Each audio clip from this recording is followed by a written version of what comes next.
Assalamu alaikum warahmatullahi wabarakatuh. Dear students of ninth class, I hope you are doing well and fine with the blessings of Allah subhanahu wa ta'ala.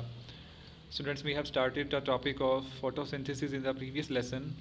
Now we are going to study about the mechanism of photosynthesis. First of all, we have to know about what is meant by mechanism.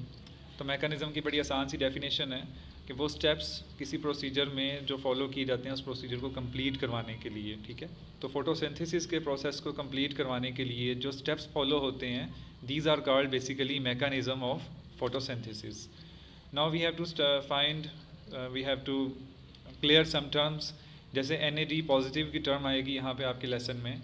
तो ये basically एक coenzyme का नाम है, nicotinamide adenine die nucleotide, ठीक है। ये इस कोएंजाइम का नेम है और बेसिकली ये क्या करता है, takes electrons and hydrogen ions and thus reduced to NADH। तो ये क्या करता है, इलेक्ट्रॉन्स को गेन करने के बाद एनर्जेटिक हो जाता है, ठीक है, एनर्जी गेन कर लेता है और इसके साथ ही हाइड्रोजन आइंस को भी गेन करके NAD बना देता है, NADH बना देता है, ठीक है। इसके बाद जो है, इसके बाद बच्चों इसी NADH की एक और फॉर्म है जिसमें वो फॉस्फेट ग्रुप को भी अपने साथ मिला लेता है, कंबाइन कर लेता है और वहाँ पे वो बन जाता है NADP पॉजिटिव। तो NAD जो है इसकी एनर्जी कम होती है, लेकिन जब ये रिड्यूस हो जाता है और इलेक्ट्रॉन्स भी गेन कर लेता है तो इसकी एनर्जी बढ़ जाती है और ये एनर्जी कैरियर का काम करता है। इसके बाद सेकंड जो है थाइलाकोइड मेम्ब्रेन और स्ट्रोमा क्लोरोप्लास्ट का स्ट्रक्चर आप लोगों ने इसकी डायग्राम चैप्टर 4 में पढ़ी थी। अब मैं आपके सामने इसलिए रिप्रेजेंट कर रहा हूँ क्योंकि दोबारा से इनका जिक्र आने वाला है मैकेनिज्म ऑफ फोटोसिंथेसिस में। Okay, so what is meant by mechanism of photosynthesis? Basically photosynthesis occurs in 2 phases. तो बच्चों 2 फेज़ होते हैं, 2 तरह के रिएक्शंस का सीरीज़ चलती है जिसके बाद फोटोसिंथेसिस कंप्लीट होता है। अब first phase, light energy is captured and used to make high energy molecules, that is ATP and NADPH। पहले फेज़ में क्या होता है, लाइट एनर्जी जो है वो प्लांट्स कैप्चर करते हैं, उसको गेन करते हैं, हासिल करते हैं और उससे वो हाई एनर्जी मॉलिक्यूल्स को बनाते हैं। These reactions are which are known as light reactions take place on the thylakoid membranes of the chloroplast. तो क्लोरोप्लास्ट में आप लोगों ने थाइलाकोइड मेम्ब्रेन्स के बारे में पढ़ा था, वहाँ पर ये रिएक्शंस जो हैं वो कैरी ऑन होते हैं और इसके रिजल्ट में हाई एनर्जी मॉलिक्यूल्स बनते हैं और इन रिएक्शंस का नाम है लाइट रिएक्शंस। अब सेकंड फेज़ की बात करते हैं। During second phase carbon dioxide is used to make glucose. Second phase का मेन रिएक्शन क्या होता है, कार्बन डाइऑक्साइड की रिडक्शन होती है और वो ग्लूकोज मॉलिक्यूल में कन्वर्ट हो जाती है। In this phase energy from high bonds high energy molecules is utilised. और पिछले जो लाइट रिएक्शंस के अंदर हाई एनर्जी मॉलिक्यूल्स बने थे, यहाँ पर उनकी एनर्जी यूटिलाइज होगी और इस रिएक्शन को परफॉर्म करवाने में इस्तेमाल होगी। Since these reactions do not use light directly, they are known as dark reactions। तो चूँकि इन रिएक्शंस के अंदर लाइट की डायरेक्टली इन्वॉल्वमेंट बिल्कुल भी नहीं है, that is why they are known as dark reactions. Dark reactions take place in the stroma of the chloroplast और इनकी साइट जो है वो स्ट्रोमा ऑफ द क्लोरोप्लास्ट है। तो बच्चों हमारे सामने दोनों की डेफिनेशंस आ गई हैं। पहला फेज़ जिसमें लाइट एनर्जी जो है वो इस्तेमाल होके हाई एनर्जी मॉलिक्यूल्स बनाती है, इस फेज़ को कहते हैं लाइट रिएक्शंस और ये थाइलाकोइड मेम्ब्रेन्स में होता है।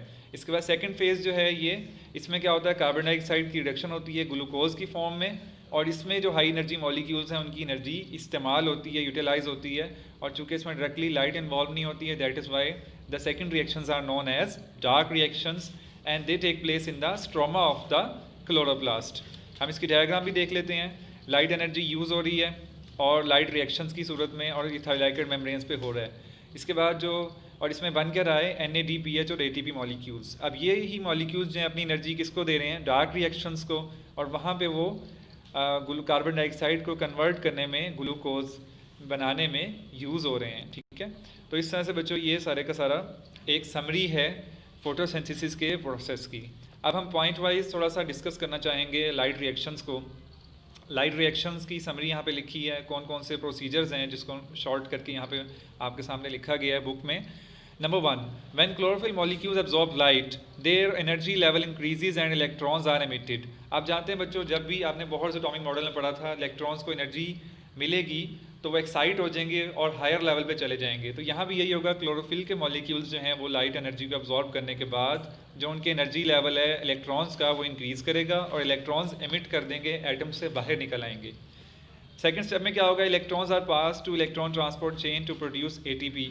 अब एटीपी मॉलिक्यूल बनाने के लिए नए केमिकल बॉन्ड्स बनाने की ज़रूरत होती है। वो केमिकल बॉन्ड्स बनाने के लिए इलेक्ट्रॉन्स इन्वॉल्व होंगे।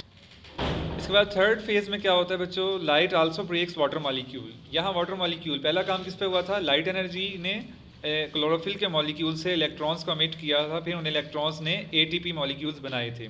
सेकेंडली क्या होगा, लाइट जो है वो वाटर मॉलिक्यूल्स को भी ब्रेक करेगी और वाटर लाइट के थ्रू किसी मॉलिक्यूल के टूटने को फोटोलिसिस कहते हैं, और इसके रिजल्ट में वाटर में से ऑक्सीजन गैस रिलीज़ हो जाएगी और जो हाइड्रोजन एटम्स होंगे वो भी अपने इलेक्ट्रॉन्स को रिलीज़ करेंगे क्लोरोफिल को और ख़ुद वो आइंस बन जाएंगे।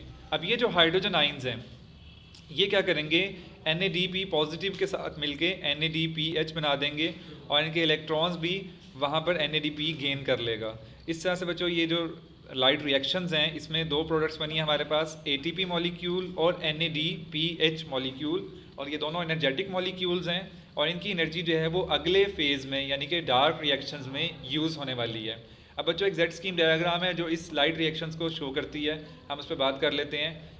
क्लोरोफिल मॉलिक्यूल्स ने फोटॉन्स की सूरत में लाइट एनर्जी को गेन किया और इसके रिजल्ट में जो इलेक्ट्रॉन्स बने वो इलेक्ट्रॉन ट्रांसपोर्ट चेन के थ्रू ATP बनाने में इस्तेमाल हो गए। सिमिलरली क्लोरोफिल मॉलिक्यूल्स ने ये जो वाटर है इसकी फोटोलिसिस के थ्रू वाटर की ऑक्सीजन अलहदा होगी और जो हाइड्रोजन हैं वो भी आयंस की फॉर्म में बन गए और उन्होंने अपने इलेक्ट्रॉन्स क्लोरोफिल मॉलिक्यूल्स को दे दिए। ये इलेक्ट्रॉन्स जो हैं NADP पॉजिटिव को मिलेंगे और इसके साथ ही H पॉजिटिव आयंस भी मिल जाएंगे, तो NADP पॉजिटिव कन्वर्ट हो जाएगा NADPH में।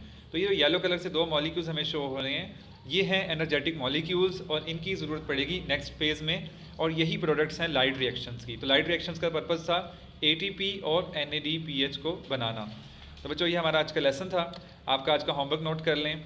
लाइट रिएक्शंस की डेफिनेशन आप याद करेंगे और समरी ऑफ लाइट रिएक्शंस को भी आप पॉइंट वाइज याद करेंगे, और जो काम करने वाला है आपकी नोटबुक्स के ऊपर वो आप लोगों ने इस जेड स्कीम डायग्राम की प्रैक्टिस करनी है, क्योंकि जब आपको ये क्वेश्चंस एग्जाम्स में लॉन्ग क्वेश्चन में आए तो आप लोगों ने ये जेड स्कीम डायग्राम ज़रूर बनानी है, तो इसकी आप लोग प्रैक्टिस कर लीजिएगा। इंशाल्लाह अगले लेसन तक के लिए अल्लाह हाफिज़।